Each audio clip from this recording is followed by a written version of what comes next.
Salut, chers frères et sœurs. Salut à tous les amis de la Côte d'Ivoire. Hier, c'était le 18 octobre, date anniversaire du décès du père fondateur de la Côte d'Ivoire. On devait être en train de célébrer, en train de rendre hommage à ce grand homme-là, cet homme de paix, cet homme de vision. Mais voilà que nous sommes là en train de tergiverser. Nous sommes là en train d'essayer de nous entendre.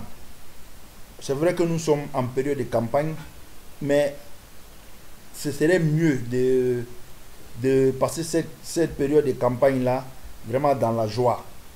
On serait en train de, comme j'ai dit, rendre hommage à ce grand homme-là. Mais voilà qu'il faut faire à soi, les enfants de la Côte d'Ivoire. Il faut tenter que les enfants de Côte d'Ivoire se donnent la main pour vivre en paix sur le territoire ivoirien. C'est dommage que nous soyons encore là en train de panser les plaies. Les temps ont changé, mais certains Ivoiriens n'ont pas changé. Vraiment, il faut que nous apprenions à respecter nos hommes, à respecter nos institutions. Le président Félix Houphouët-Boigny en soi était une institution. Le président Félix Houphouët-Boigny a donné tout à la Côte d'Ivoire, a tracé les sillons qu'aujourd'hui sont suivis par le président Alassane Ouattara. Vraiment, nous lui rendons hommage. Mais j'ai dit, aujourd'hui, hier, qui était exactement le 18 octobre, devait être ce moment-là de ferveur, de fête, de rendre hommage. Mais non. Il faut que nous apprenions à respecter nos institutions.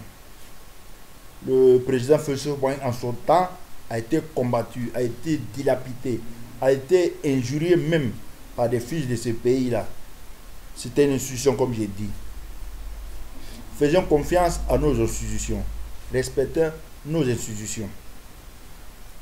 Et ces discours aujourd'hui, ces discordes viennent parce que à un certain moment, certains Ivoiriens, quand ça les arrange, on fait confiance aux institutions. Quand ça ne les arrange pas, on ne fait pas confiance aux institutions. Et c'est triste. On doit faire confiance aux institutions, quel que soit le moment, quel que soit le bord duquel on participe. On ne peut pas aujourd'hui chanter sur tous les toits que la Cour africaine des droits de l'homme et des peuples a obligé ou a autorisé ou a ordonné à la Côte d'Ivoire de reconstituer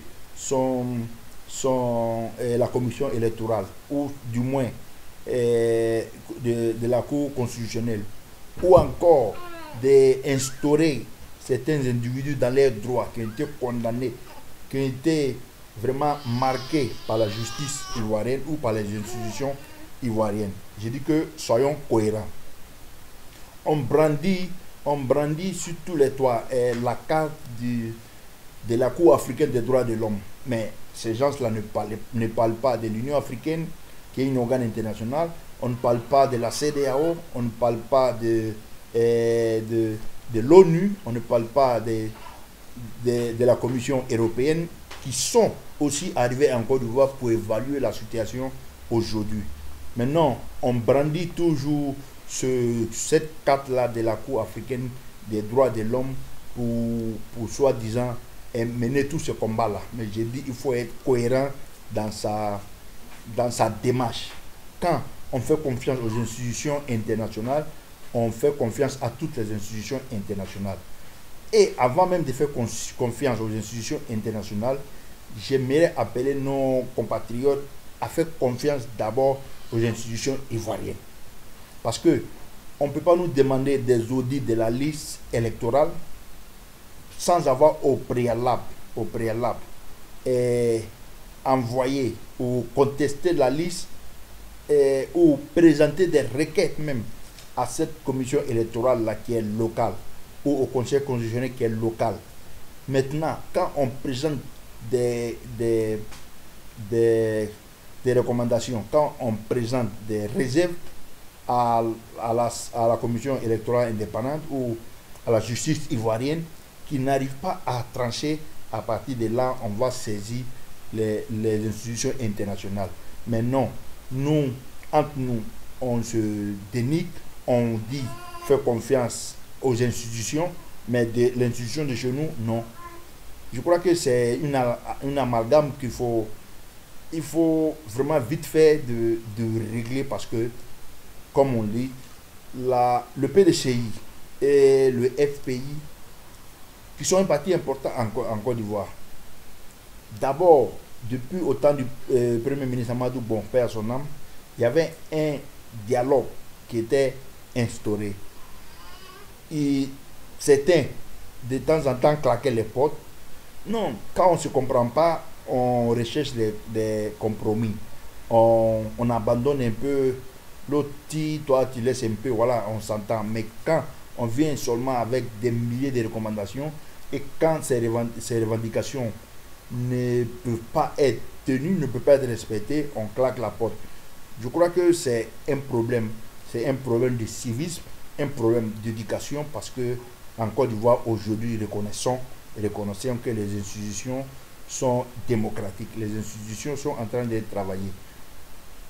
Quand la Côte d'Ivoire, dans son ensemble, M. Alassane Ouattara et les autorités du pays autorisent le meeting de l'opposition que nous avons vu au sein de Fort-Boigny, on ne peut pas venir nous dire que ce pays-là est un pays de dictature.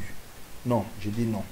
Quand des individus sur les antennes, sur toutes les chaînes, appellent à manifester, appellent au boycott, appellent à la désobéissance civile, on ne peut pas venir nous dire que ces institutions ne sont pas démocratiques. Maintenant, la commission électorale, revenons sur la commission électorale, je dis, la commission électorale centrale, il y avait 15 membres. Et dans ces 15 membres-là, il y a une partie qui est pour, comment on dit ça, pour le pouvoir. Le pouvoir en place, il y a le pouvoir en place. Les partis au pouvoir qui sont représentés, les partis de l'opposition représentés, la société civile représentée et l'administration représentée. Maintenant, comme je dis, la commission électorale, c'était 15 membres. Maintenant, avec la décision de la Cour africaine des droits de l'homme, ils ont fait 16 membres. Et je vous dis les 16 membres. Les 16 membres, on dit, il y a un représentant du président de la République, un du ministère de l'administration, 6 représentants de la société civile, un magistrat, 3 représentants des partis au pouvoir, 4 représentants aujourd'hui. Avant, c'était 3 représentants. Mais aujourd'hui, il y a 4 représentants de l'opposition. On ne peut pas nous dire que c'est pas bon. Maintenant, la démocratie, ce n'est pas l'équilibre. La démocratie, c'est la loi de la majorité. Et parmi ces 16 membres-là, on fait une élection. On fait une élection et il se trouve que celui qui gagne gère la présidence. Ça, c'est au niveau de la commission centrale. 16 membres. Un représentant, je répète, un représentant du président de la République, tout à fait normal. Un représentant du ministère de l'administration, qui est normal. 6 membres de la société civile, un magistrat, 3 membres du parti au pouvoir et 4 des partis de l'opposition. Ce qui fait 16. Et parmi tout cela, on fait une élection. Et c'est de là que le président de la CEI sort. On ne peut pas venir nous dire qu'il y a eu des trucages. Quand le PDCI et le FPI, un jour, ils sont présents, l'autre, ils ne sont pas là, ils boycottent. Je crois que le pays doit avancer. Le pays doit avancer et c'est bien que nous soyons dans les délais. Maintenant, je vais prendre les CEI locales. Les CEI locales, avant c'était 6 membres. Mais ils ont fait 7 membres. Pardon, 7 membres. Il y a 7 membres. Il y a 3 du parti au pouvoir, 3 de l'opposition et 1 de l'administration. Là encore, on fait un vote. Comme on dit, la démocratie, ce n'est pas l'équité. C'est pas tu as 4, j'ai 4. Tu as 3, j'ai 3. Non. La démocratie, c'est la loi de la majorité. Et parmi ces 7 membres-là, ils ont fait une élection et c'est lui qui a gagné, qui est le président des seuils locaux. Donc l'opposition, se basant sur ces résultats, dit que le parti au pouvoir est à 96% de la présidence des seuils locaux. Je dis que soyons sérieux et soyons cohérents. Quand il y a 3 membres du parti au pouvoir, 3 membres de l'opposition et elle de l'administration, le parti, les opposants, ils peuvent arriver à convaincre celui de l'administration pour faire 4 et ils pourront gagner. C'est tout à fait normal que dans la majorité des CEI locales, que le parti au pouvoir gère. Donc, n'allons pas crier au scandale, n'allons pas crier à la tricherie, quand aujourd'hui, l'opposition, j'ai vu lors d'un débat, Maurice Kakou Gikawe qui nous présente des documents des gens qui sont nés en 1860, qui sont écrits sur le document, ça peut être des erreurs de frappe, mais on ne peut pas traiter cela de trucage. Il a même dit sur le plateau qu'il y avait des individus de 2 ans inscrits sur les listes électorales. Je crois que soyons sérieux, soyons cohérents, parce que on ne peut pas venir, un enfant de 2 ans ne peut pas être inscrit sur la liste électorale. Et l'humain, je veux dire, le sens humain ne peut pas accepter cela. Je veux dire que soyons sérieux, soyons cohérents dans nos actes, soyons cohérents dans nos décisions. On ne peut pas, à base de ces erreurs de frappe, ça peut être des erreurs simplement. Et quand, au lieu de venir saisir, au lieu de venir présenter ces documents sur les antennes, sur les chaînes, je vais dire, on aurait pu faire des réclamations au niveau de la CEI, au niveau du Conseil constitutionnel, et ce serait des problèmes vraiment très faciles à régler. Donc je dis, il faut respecter les institutions, il faut apprendre à respecter nos institutions, il faut apprendre à être patriote. Et tout cela, comme j'ai dit, tout cela commence par la formation de nos enfants. Aujourd'hui, je salue le programme du gouvernement qui oblige tous les enfants à aller à l'école. La base d'une société civilisée, démocratique et patriote, c'est la formation, c'est l'éducation.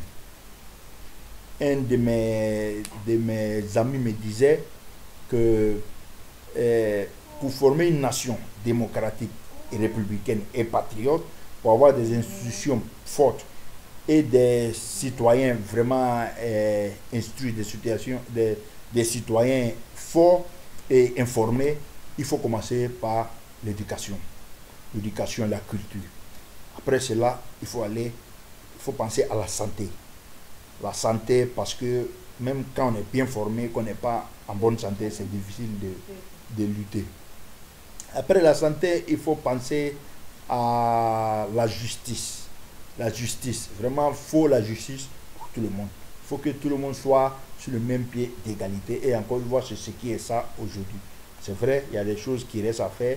Le combat est en train d'être mené.